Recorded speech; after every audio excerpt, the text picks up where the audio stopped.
No sé si alguna vez has recibido una llamada que te parte la vida por la mitad. Yo sí. Y no fue de la policía, ni del hospital, ni siquiera de un amigo preocupado. Fue de la recepcionista de un hotel de 3 estrellas en Cuenca. Y lo más jodido es que ni siquiera fue para mí. Eran las 7:43 de la mañana. Lo recuerdo exacto porque estaba en la cocina preparando café y esperando que el pan saltara de la tostadora. Mi mujer, Clara, seguía durmiendo. Había vuelto tarde la noche anterior, supuestamente de una cena con sus compañeras del instituto donde daba clases. Yo no dije nada. Le di un beso, le pregunté si se lo había pasado bien, y me dijo que sí, que muy bien, pero que estaba cansada. Ese viernes por la mañana el fijo sonó. Cosa rara, porque nadie llama ya al fijo, salvo los de Yastel. Pero contesté. Hotel Mirador de Cuenca, buenos días. ¿Podría hablar con la señora Clara Navarro? Preguntó una voz de mujer, con acento manchego, muy profesional. Me quedé quieto, con el teléfono pegado a la oreja y la cafetera goteando detrás de mí como si todo siguiera su curso normal. Perdón, ¿quién llama? Pregunté. Le llamo de recepción. La señora Navarro ha olvidado su DNI y una blusa en la habitación 203. Queríamos saber si va a venir a recogerlo o si desea que lo enviemos a su dirección. Tardé varios segundos en reaccionar. Sentí cómo se me encogía el pecho, como si me hubieran hundido el dedo justo en el centro del esternón. ¿Está segura? ¿Clara Navarro? Repetí, como un idiota. Sí, señor. Lo tenemos registrado en el sistema. Ingresó el miércoles por la tarde y salió ayer por la mañana. Nos dejó su número para contacto, pero este fue el último que marcó desde el teléfono de la habitación, así que lo intentamos primero. ¿Quiere que se lo mandemos? Sí. Mándelo, por favor. Tomaron nota de la dirección, que confirmé con voz robótica. Colgué. No dije nada. No hice ruido. Solo me quedé ahí, con la mirada clavada en el tostador, que nunca llegó a saltar porque lo había olvidado. Mi mujer, Clara, no había estado en casa desde el miércoles hasta el jueves por la noche. Me había dicho que estaba en un curso de formación del centro de profesores, en Alcira. A hora y media de casa. No en Cuenca. No en un hotel. No miré su teléfono. No revisé su bolso. No fui un detective. Solo me senté en la mesa de la cocina, con el café frío, y empecé a juntar las piezas en silencio. ¿Quién se aloja 2 noches en un hotel de Cuenca sin decir nada? ¿Quién deja una blusa en la habitación 203 si solo fue una cena entre compañeras? ¿Por qué mentir sobre Alcira? ¿Por qué dejar ese número, el de casa? Y entonces me di cuenta de una cosa más, ella no sabía que alguien iba a llamar. No lo había planeado. Por eso se había puesto tan nerviosa la noche anterior, cuando le pregunté cómo le había ido. Me dijo que bien, pero no me miró a los ojos. Me dio un beso en la frente como se lo darías a un perro viejo. Me levanté despacio. Subí al dormitorio. Ella seguía dormida. Respiraba tranquila, con el pelo revuelto sobre la almohada. La miré un rato, en silencio. No por ternura. Por rabia contenida. Por incredulidad. Por la certeza brutal de que algo se había roto. Y lo peor de todo, ella no sabía que yo ya lo sabía. No era el momento de hablar. Aún no. Tenía que averiguar qué más me había estado ocultando. Pero joder, no sabes lo que cuesta sonreír, preparar el desayuno y hacer como si nada, mientras el nombre de un hotel en Cuenca te arde en la garganta. No dije nada durante ese fin de semana. Me tragué cada duda, cada sospecha, cada palabra que se me formaba en la garganta. El sábado por la mañana hice lo de siempre, desayunamos juntos, salimos al supermercado, Hablamos de lo que íbamos a cocinar ese domingo.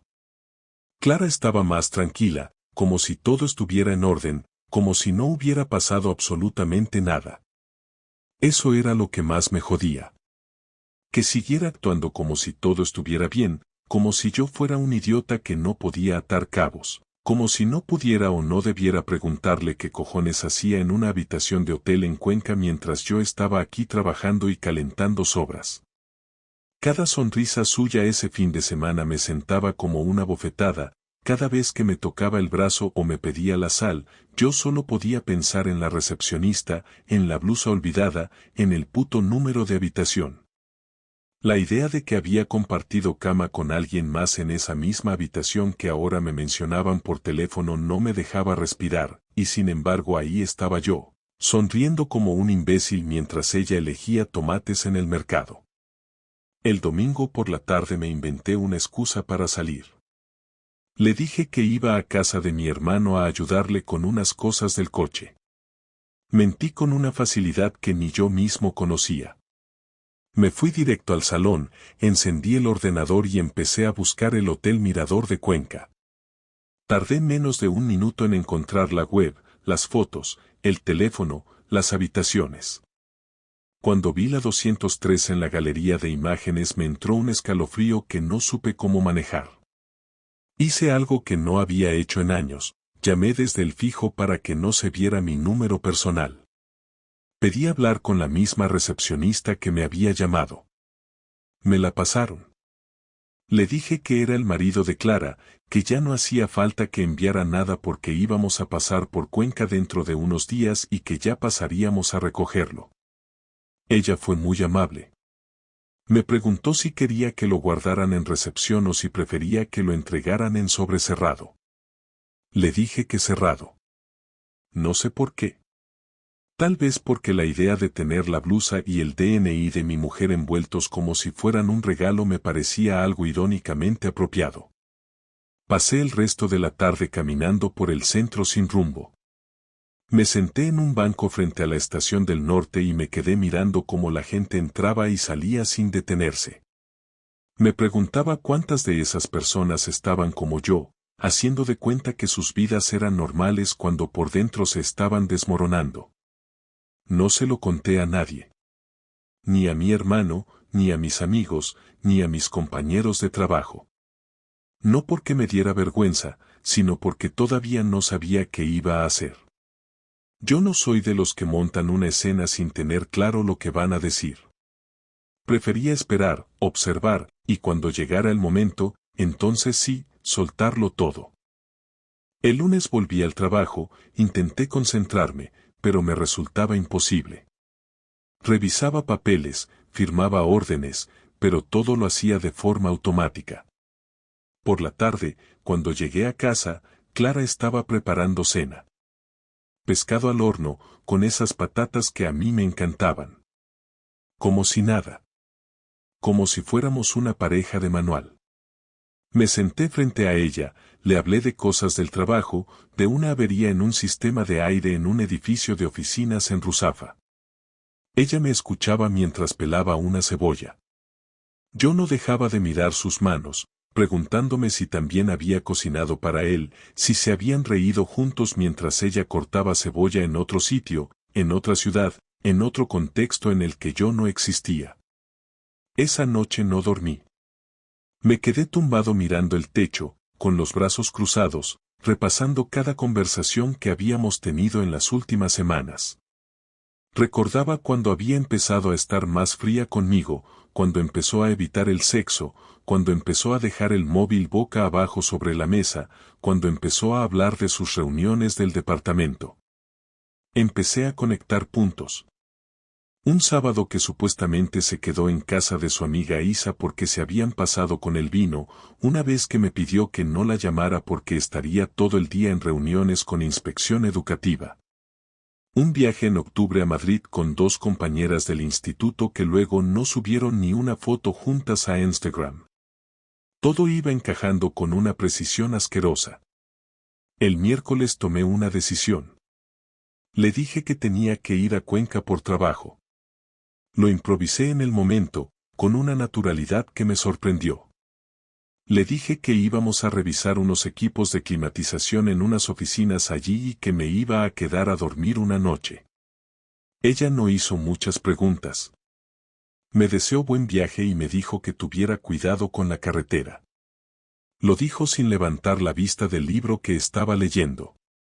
Ese mismo viernes conduje hasta Cuenca, llegué por la tarde y me quedé en un hostal de carretera. Nada del otro mundo. El sábado por la mañana fui al Hotel Mirador. Entré como si fuera un huésped más. Pedí el sobre a nombre de Clara Navarro. Me lo entregaron sin problema. Estaba cerrado, con un adhesivo del hotel como sello. Subí al coche, lo abrí con calma y lo primero que vi fue la blusa. Era suya, sin duda. La había visto muchas veces. Y debajo, su DNI. No había más. Nada que me dijera con quién había estado, ni por qué, ni cómo. Pero tampoco hacía falta. No se va una mujer sola a un hotel a 200 kilómetros de casa por 2 noches sin decirle nada a su marido y luego miente sobre dónde estuvo. No se olvida una blusa así como así. No se deja el DNI por despiste. No me sentí triste. Ni siquiera enfadado. Me sentí vacío. Como si algo que llevaba años construyendo se hubiera esfumado de golpe. No sabía aún qué iba a hacer.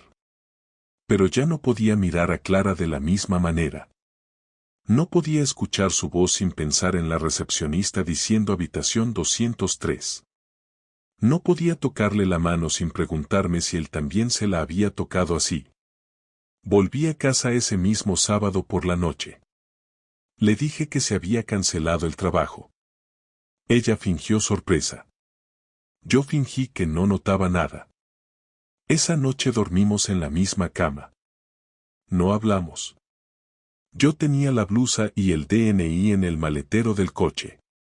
Ella dormía a mi lado como si todo estuviera bien. Pero ya no quedaba nada que estuviera bien. El domingo amaneció con una calma incómoda que no sabía muy bien cómo gestionar. Me desperté antes que Clara y estuve un buen rato tumbado mirando la pared, intentando ordenar las ideas para saber de qué manera iba a enfrentar lo que llevaba días masticando por dentro. No quería explotar sin un plan, tampoco quería montar un drama improvisado que terminara dejándome peor que antes ni quería cometer el error de soltarlo todo en mitad de un calentón sin tener claro lo que iba a decir y cómo lo iba a decir. Sabía que la confrontación iba a llegar y que no podía evitarla mucho más, así que me levanté sin hacer ruido, me preparé un café y me senté en la mesa de la cocina intentando encontrar el momento adecuado para empezar una conversación que estaba condenado a tener tarde o temprano. Clara bajó una hora después, todavía medio dormida, y me saludó con un beso rápido en la mejilla. Yo sentí que ese beso me atravesaba los nervios, no porque me provocara cariño, sino porque ya no podía soportar ni un solo gesto suyo sin pensar en la habitación 203. Desayunamos en silencio, algo que no era habitual entre nosotros, porque normalmente ella hablaba de cualquier tontería mientras preparaba su café o comentaba algo sobre la semana que empezaba. Ese día no dijo nada, y yo tampoco. Fue como si los dos supiéramos que había algo enorme colgando sobre la mesa que ninguno quería tocar todavía. Cuando terminó de desayunar, se puso a ordenar la cocina y yo decidí que ya era suficiente, que no podía seguir estirando la mentira de que no pasaba nada, así que respiré hondo y dije su nombre con un tono que no conseguí controlar del todo.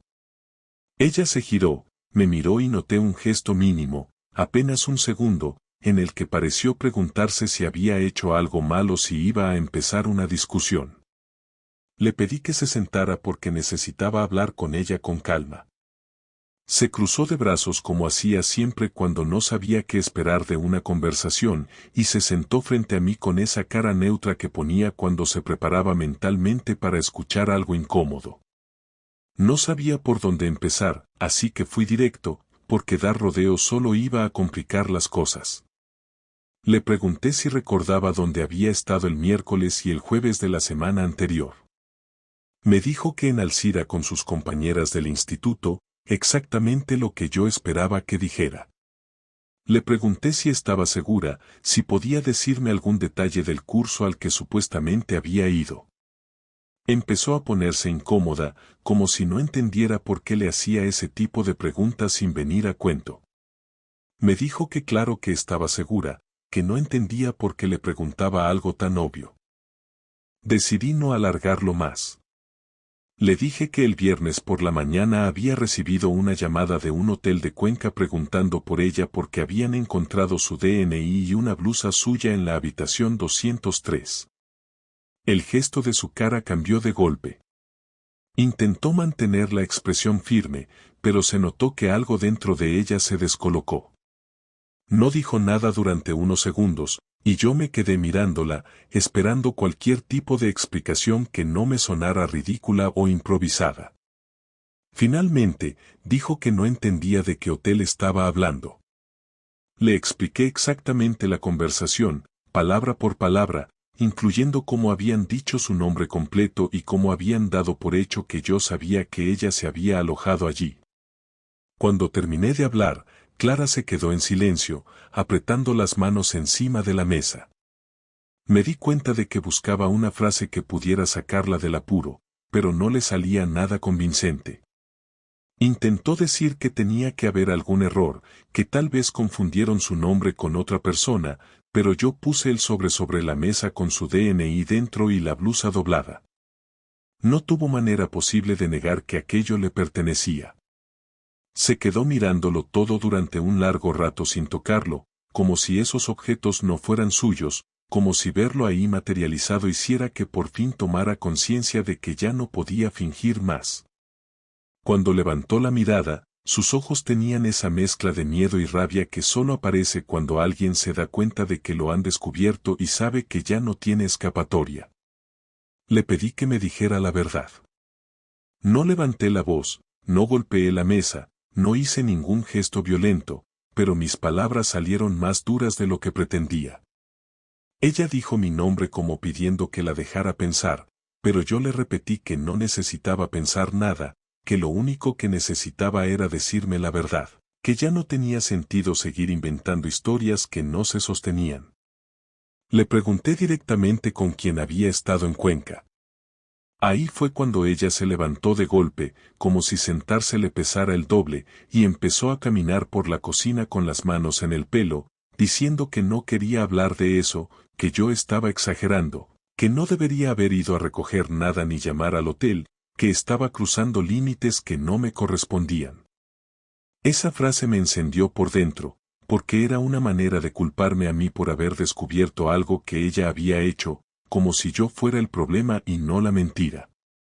Me levanté también y le dije que no iba a permitir que me echara la culpa por algo que había creado ella, que yo no tenía que inventar nada porque los hechos estaban ahí. Le recordé que ella fue quien mintió, quien dijo que estaba en Alcira, quien volvió a casa fingiendo cansancio, quien durmió a mi lado como si todo estuviera normal, y que yo había sido suficiente idiota para creerlo hasta que la llamada del hotel me dejó claro que llevaba tiempo viviendo en una realidad que solo existía en su cabeza. Clara empezó a llorar, pero no eran lágrimas de vergüenza ni de arrepentimiento, sino de frustración por saber que ya no podía controlar la situación como antes. Me pidió que nos calmáramos, que era mejor hablar cuando estuviéramos más tranquilos, pero yo insistí en que no, que ese era el momento de hablar, que no quería esperar ni un día más porque llevaba demasiados días tragando silencio. Cuando por fin habló, no lo hizo con honestidad, sino con medias verdades, como si quisiera darme lo justo para que la dejara en paz sin admitir realmente lo que había ocurrido. Dijo que había ido al hotel por motivos que no tenían que ver conmigo, que necesitaba despejarse, que estaba agobiada con el trabajo y que había preferido no contármelo para evitar discusiones. Ese argumento era tan flojo que tuve que reírme, no porque me hiciera gracia, sino porque no podía creer que pensara que podía convencerme con algo tan absurdo.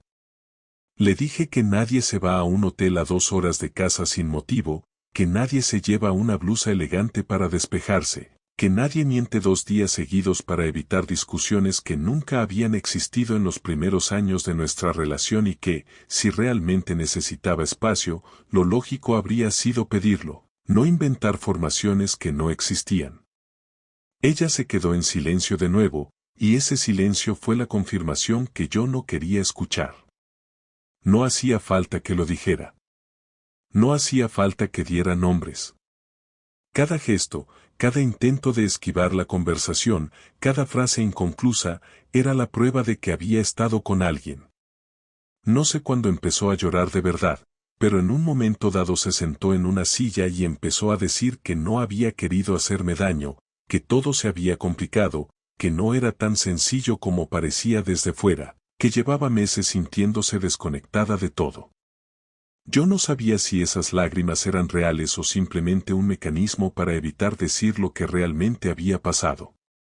Ella seguía esquivando detalles y yo necesitaba escucharlos, porque no soportaba la idea de quedarme con un puzzle incompleto, de no saber con quién me había mentido, dónde empezó todo, qué había pasado realmente en ese hotel. Le pedí que dejara de hablar en círculos, que dejara de huir, que me dijera lo que yo ya sabía pero necesitaba oír de su boca. Ella dijo que no estaba preparada para contarlo y ahí fue cuando perdí la poca paciencia que me quedaba. Le dije que ella no tenía derecho a decidir cuando estaba preparada porque quien no estaba preparado para nada era yo, que había tenido que enterarme por casualidad, que había pasado días sintiendo que dormía al lado de una desconocida, que estaba tratando de mantener la casa en pie mientras la persona que se suponía que compartía la vida conmigo se marchaba a un hotel con alguien más sin avisar. Le dije que ya no iba a permitirle seguir decidiendo cómo debía yo sentirme, que ya no iba a aguantar más silencios, más excusas o más versiones incompletas. Ella me miró con una mezcla de cansancio y resignación, como si por fin entendiera que no podía ganar esa discusión, que ya no le quedaban escondites donde meter la mentira. Los detalles exactos tardarían aún un poco en salir, pero ese domingo fue el punto donde dejó de poder negarlo, donde quedó claro que había alguien más y que llevaba tiempo ocultándolo. Y aunque ella se resistiera a contarlo todo en ese momento, yo supe que ya no había vuelta atrás.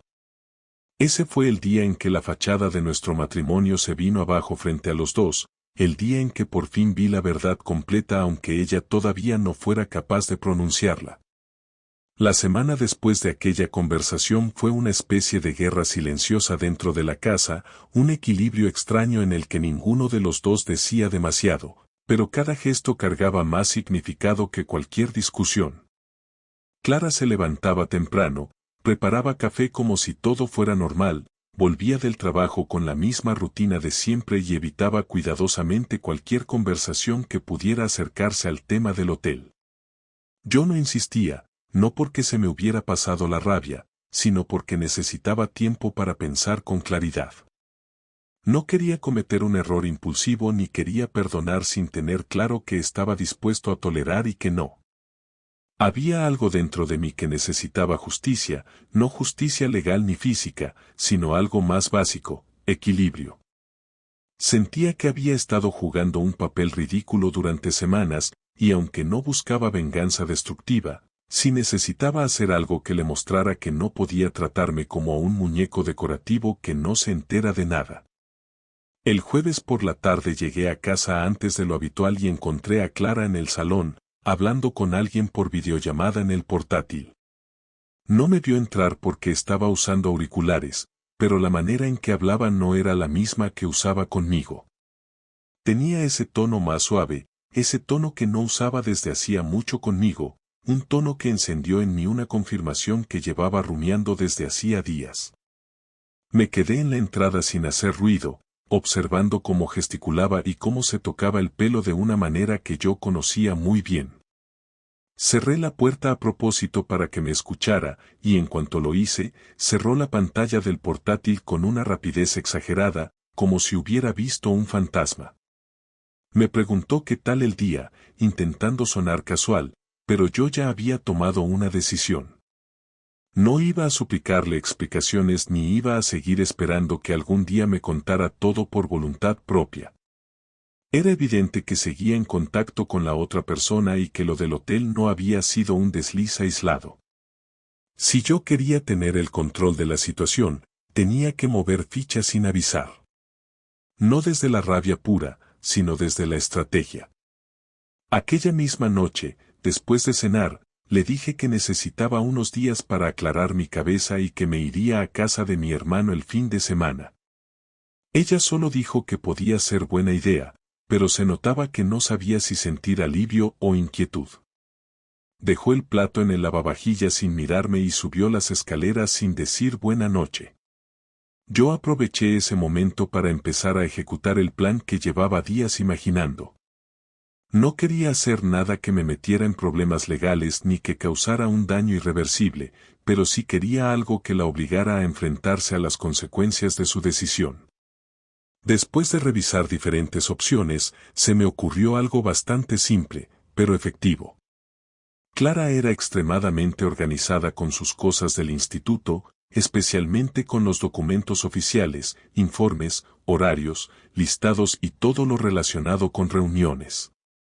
Guardaba cada archivo en carpetas separadas, numeradas y etiquetadas como si se tratara de un archivo histórico. Era tan cuidadosa con ese sistema que cualquier desorden la desestabilizaba. Ese alto nivel de orden era su forma de mantener control incluso cuando su vida personal se le estaba viniendo abajo. Así que pensé que era el lugar perfecto para que sintiera, aunque fuera por un momento, que no podía salirse con la suya sin que algo se tambaleara. Esperé a que se durmiera y entré en su despacho. Abrí la carpeta reuniones trimestrales, que estaba en un estante perfectamente ordenado, y tomé solo 2 documentos, los del trimestre actual. No eran papeles críticos, pero sí importantes para su presentación del lunes con la dirección. No dejé el hueco vacío, sino que moví una carpeta más fina para que la ausencia pasara desapercibida a primera vista.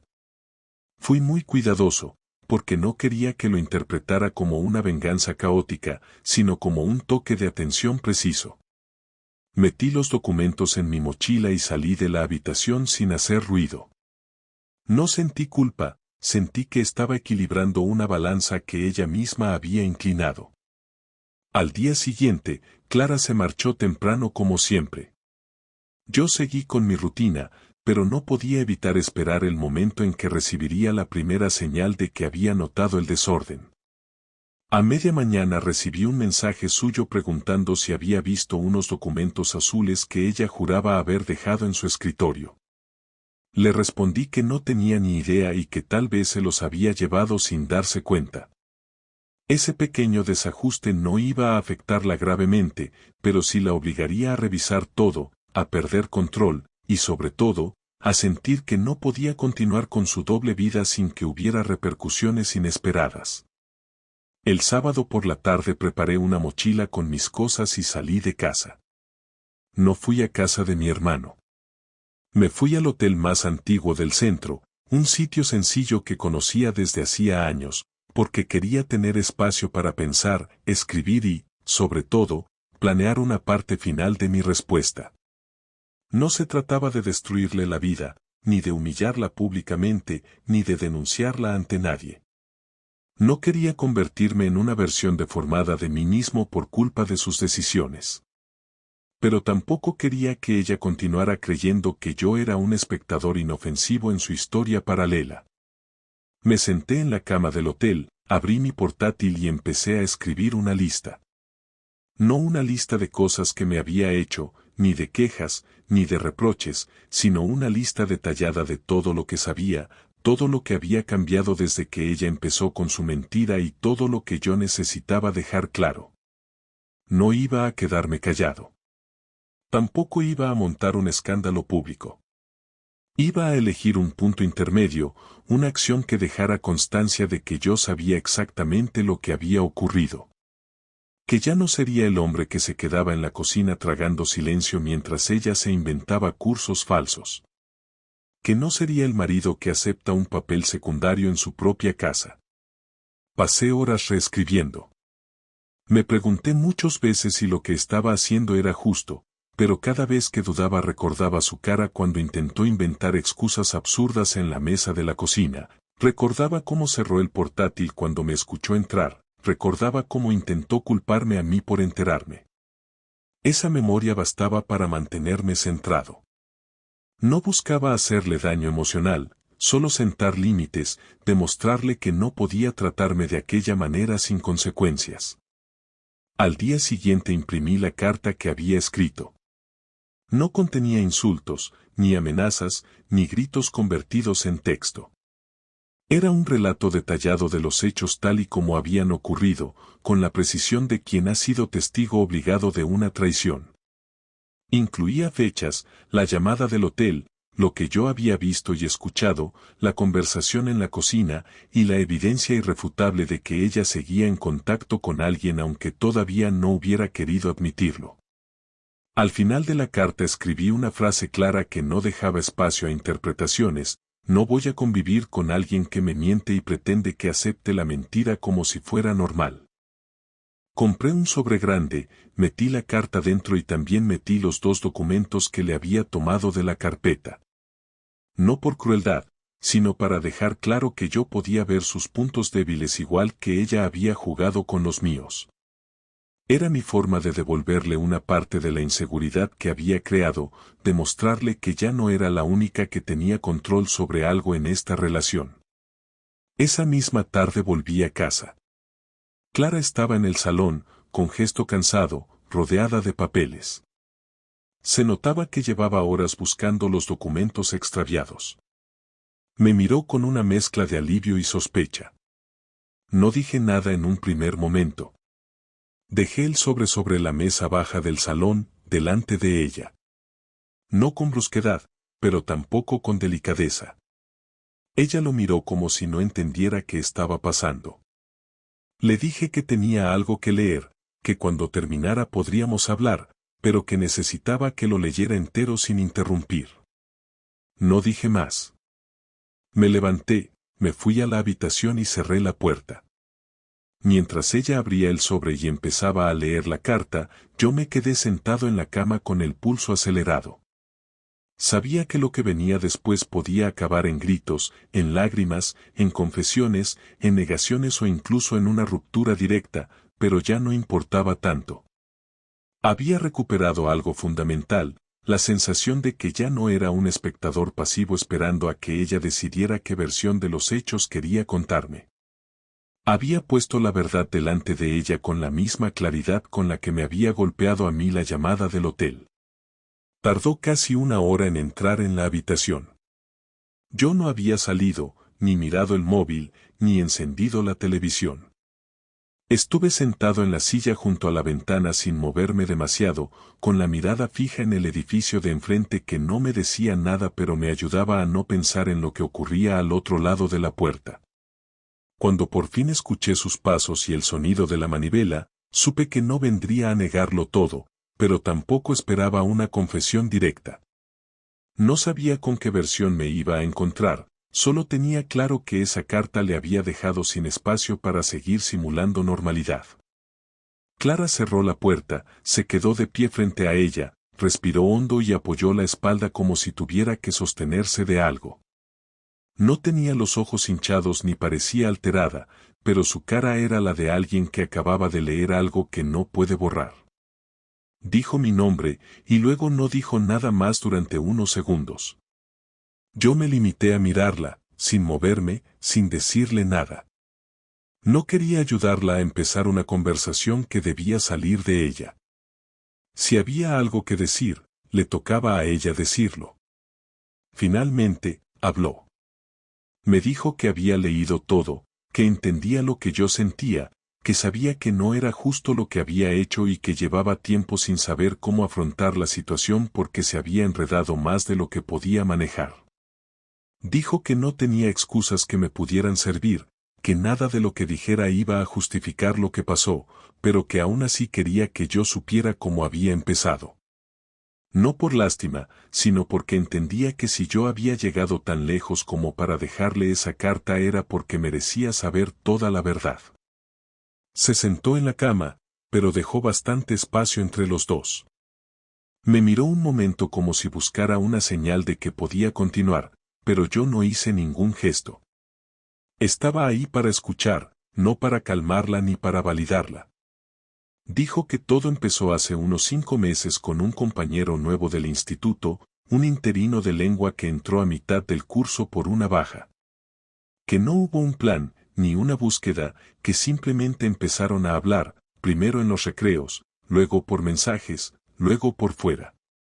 Me dijo que en un momento dado se dio cuenta de que esperaba sus mensajes con más ganas que los míos, que había algo en el que le devolvía una sensación que llevaba tiempo sin sentir. Me lo dijo sin adornos, sin sentimentalismos, como si hubiera entendido que ya no servía disfrazar nada. Me contó que fue él quien propuso ir a Cuenca, que según ella era un sitio donde nadie los iba a reconocer, que al principio no quería, pero que después lo pensó demasiado y terminó diciendo que sí. Me explicó que mintió sobre el curso de Alcira porque necesitaba una coartada creíble, que no me miró a los ojos esos días porque no podía hacerlo sin sentir culpa, que cuando volvió y se metió en la cama conmigo le costó dormir. Lo dijo todo como si estuviera firmando un documento delante de un juez, con una frialdad que no parecía fingida, sino resignada. Me confesó que el otro hombre no sabía que yo existía en esos términos, que le había dicho que vivía sola desde hacía meses, que estaban en pausa, como si eso fuera una manera válida de tapar la realidad. Yo no dije nada. Seguía escuchando. Cada palabra era como una losa más sobre algo que ya estaba sepultado, así que lo único que podía hacer era dejarla terminar. Cuando se quedó en silencio, bajó la mirada y esperó. Yo tardé varios minutos en reaccionar porque todo lo que me había contado era más o menos lo que imaginaba, pero escucharlo de su boca le daba otra dimensión. Le pregunté si seguía viéndolo. Ella dijo que no, que después de Cuenca lo había visto solo una vez más y que fue para decirle que no podía seguir con eso. Le pregunté si me lo decía porque era verdad o porque la había descubierto. No respondió directamente, solo dijo que lo había cortado antes de saber que yo lo sabía. Le pregunté por qué no me lo confesó entonces. Me respondió que porque no sabía cómo hacerlo, porque pensó que podía simplemente volver a casa, recuperar la rutina y dejarlo atrás, como si nada hubiera ocurrido. Ahí fue cuando sentí que el verdadero problema no era solo la infidelidad, sino todo lo que vino después, todo ese esfuerzo por mantener la mentira activa mientras yo vivía en la ignorancia más absoluta. Le pregunté si en algún momento pensó dejarme. Me miró con sorpresa, como si no esperara esa pregunta, y me dijo que no, que nunca se lo planteó seriamente, que yo era su casa, su estabilidad, su seguridad. Le pregunté si me quería. Se quedó en silencio. No dijo sí, no dijo no. Solo se quedó callada y eso fue peor que cualquier respuesta. Le dije que no necesitaba una respuesta rápida, que no estaba buscando que me mintiera por compromiso ni que dijera algo que pensaba que yo necesitaba escuchar. Le dije que no iba a tomar decisiones esa misma noche, que necesitaba tiempo para digerirlo todo, pero que tenía claro que no podía seguir como si nada. Clara me preguntó si quería que se fuera unos días, si necesitaba espacio. Le dije que no lo había decidido todavía, que en realidad lo que más necesitaba ahora mismo era recuperar la sensación de que mi vida tenía algún tipo de control, porque desde hacía semanas cada día se me escapaba más de las manos. Nos quedamos en silencio varios minutos más. Ella se levantó, me preguntó si quería que durmiera en la habitación de invitados y le dije que sí. Agarró una manta, un cojín y se fue sin decir nada más. Cuando cerró la puerta me quedé mirando la silla frente a la ventana como había hecho antes, pero esta vez sin ningún interés en lo que ocurría afuera. Esa noche dormí poco, pero por primera vez desde que empezó todo, sentí que al menos tenía toda la información. La traición ya no era una sospecha, ya no era una teoría ni un presentimiento. Era una historia completa, con fechas, detalles y nombres. Clara me la había contado toda, y aunque no había alivio en saberlo, al menos ya no tenía que imaginar escenarios. Ya no necesitaba buscar pistas. Al día siguiente se levantó antes que yo. Escuché cómo se movía en la cocina, cómo se preparaba para irse, cómo cerraba la puerta de casa con más suavidad de la habitual. Cuando me desperté, encontré un sobre en la mesa con una nota escrita a mano. Decía que se iba unos días a casa de su hermana para que yo pudiera pensar, que no iba a llamarme ni a escribirme, pero que si necesitaba cualquier cosa, estaría disponible. No decía lo siento, no decía te quiero, no decía volveré.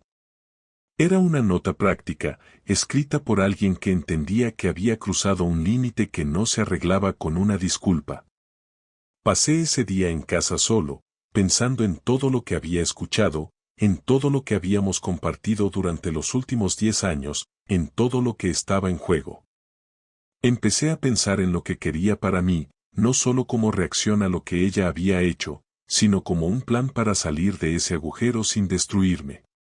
Me pregunté si podía perdonar, si realmente tenía dentro de mí la capacidad de hacerlo o si lo que necesitaba era empezar de cero. No tomé ninguna decisión definitiva ese día, pero sí decidí una cosa muy clara: no iba a dejar que esta historia terminara con ella llevándose la última palabra.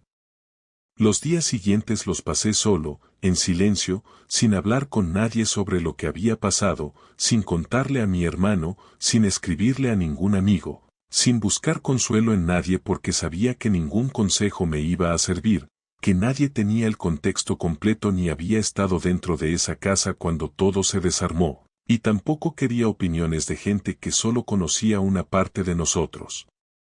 Me dediqué a ir a trabajar, comer lo justo y volver, sin prisas, sin motivación, con la casa en orden pero sin ningún sonido que distrajera la cabeza de lo que tenía que procesar. Durante esos días no toqué las cosas de Clara, no abrí su armario, no fui a su despacho, no revisé nada. Me limité a convivir con su ausencia como si fuera algo que llevaba tiempo ensayando, y aunque me costó, también me ayudó a ver que no dependía de ella para seguir funcionando. Había dolor, sí, pero no paralizante. Era como una presión constante en el pecho que se iba volviendo familiar, como si el cuerpo aprendiera a convivir con ello sin derrumbarse. El jueves por la tarde me llamó su hermana. Me preguntó cómo estaba, si necesitaba algo, si quería que Clara volviera a recoger sus cosas o si prefería que esperara. Me dijo que no se estaba metiendo, pero que Clara estaba hecha polvo, que no hablaba con nadie, que se pasaba el día encerrada en la habitación sin decir una palabra, que no comía casi y que no había salido ni una vez en 4 días. Le agradecí la llamada, le dije que entendía su preocupación, pero que de momento prefería estar solo, que no había decidido nada todavía y que necesitaba que respetaran eso. Me dijo que sí, que lo entendía, que solo quería que supiera cómo estaba Clara, pero que no volvería a llamar si no era necesario. No tenía nada en contra de su hermana, pero en ese momento me molestó que intentara generar lástima, como si el daño se pudiera compensar con un poco de autocompasión. Esa misma noche me senté con un cuaderno y empecé a hacer una lista de cosas que tenía que resolver. Cosas prácticas, frías, necesarias. Había que decidir si íbamos a separarnos, si uno de los dos se iba a quedar con el piso o lo íbamos a vender, qué íbamos a hacer con la cuenta conjunta, con los muebles, con las deudas compartidas. Lo escribí todo punto por punto, sin emociones, como quien organiza una mudanza. Me ayudó más de lo que pensaba. No era solo para tener claro qué paso seguir, era una manera de recuperar control, de asumir que si esto se acababa, no tenía por qué hacerlo de forma desordenada. No quería una separación caótica ni un drama eterno. Si había que terminar, que se hiciera bien. Y si no, si por alguna razón decidía quedarme, tendría que ser bajo condiciones completamente nuevas. Pero en cualquier caso, el orden debía empezar por mí. El domingo, por primera vez en días, le escribí a Clara. Le dije que el lunes a las 8 de la tarde pasara por casa, que quería hablar en persona, que ya tenía claro lo que necesitaba decir y que esperaba que ella también estuviera lista para hablar con honestidad. Me respondió con un simple estaré allí, sin más. El lunes llegó puntual, vestida con ropa sencilla, sin maquillaje, con el gesto más apagado que le había visto nunca. Llevaba un bolso pequeño, como si no supiera si iba a quedarse o a irse de nuevo.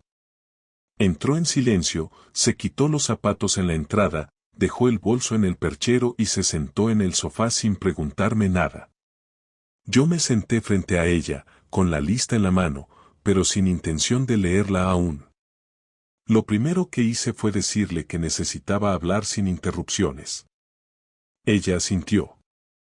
Le dije que no iba a repetir todo lo que ya sabía, ni iba a repasar cada detalle de lo que había pasado, que eso ya estaba claro y que lo que quería ahora era centrarme en lo que venía después.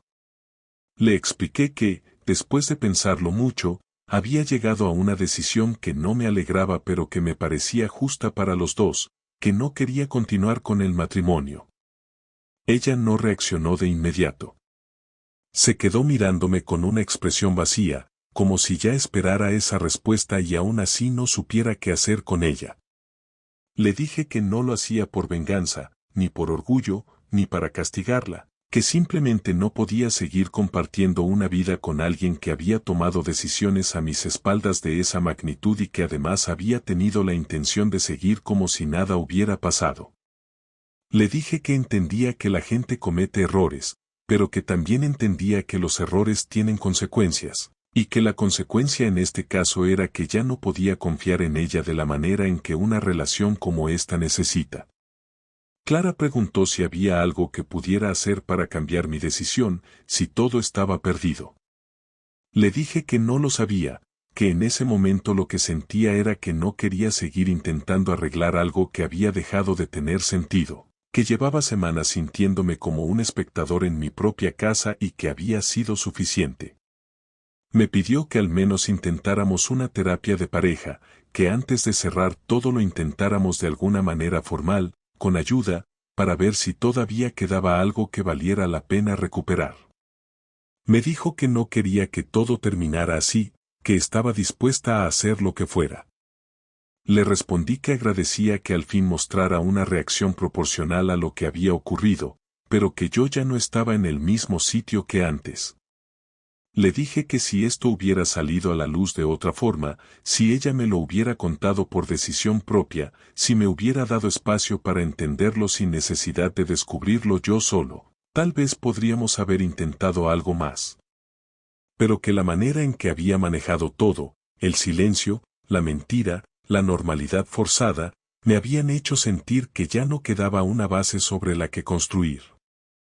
Clara se echó a llorar, esta vez sin intentar ocultarlo, sin buscar palabras, sin hacer el teatro del perdón, simplemente se rompió. Y verla así no me hizo sentir superior, ni me provocó satisfacción. Me sentí triste, porque esa imagen no era la que yo quería conservar de ella, ni de nosotros. Me senté a su lado, le di un pañuelo, y no dije nada. Esperé a que terminara de llorar y cuando se calmó, le expliqué que había hecho una lista con todos los pasos prácticos que teníamos que empezar a coordinar. Le dije que no íbamos a correr, que no iba a echarla de casa esa misma noche, pero que si necesitaba que en el plazo de un mes como máximo organizáramos todo para que cada uno pudiera seguir su camino. Ella asintió sin discutir. Me pidió que le diera unos días para ver con quién se quedaría, si con su hermana o si buscaría algo temporal. Le dije que no había problema, pero que era importante que avanzáramos y que no se quedara congelada en la espera. Durante la semana organizamos cada cosa sin discutir. Dividimos cuentas, fijamos fechas para cancelar cosas conjuntas, acordamos cómo manejaríamos el tema del piso, que finalmente decidimos vender. No hubo gritos, no hubo peleas, solo dos personas que habían entendido que no podían seguir juntas sin arrastrarse mutuamente hacia un pozo más profundo. El último día que Clara estuvo en casa, la ayudé a cargar el coche con algunas cajas. No hablamos mucho. Cuando terminó de guardar todo, nos miramos un momento sin saber qué decir. Me dio un abrazo corto, apretado, sin palabras. Yo se lo devolví. No había odio. No había rencor.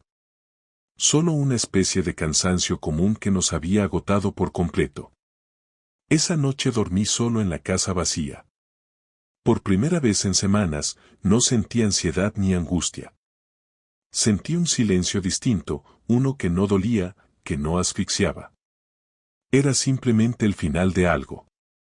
Lo que venía después no lo sabía aún, pero tenía claro que, a partir de ese momento, todo lo que hiciera sería desde la verdad, sin mentiras, sin dobles vidas, sin personas que sonríen mientras esconden otro mundo detrás.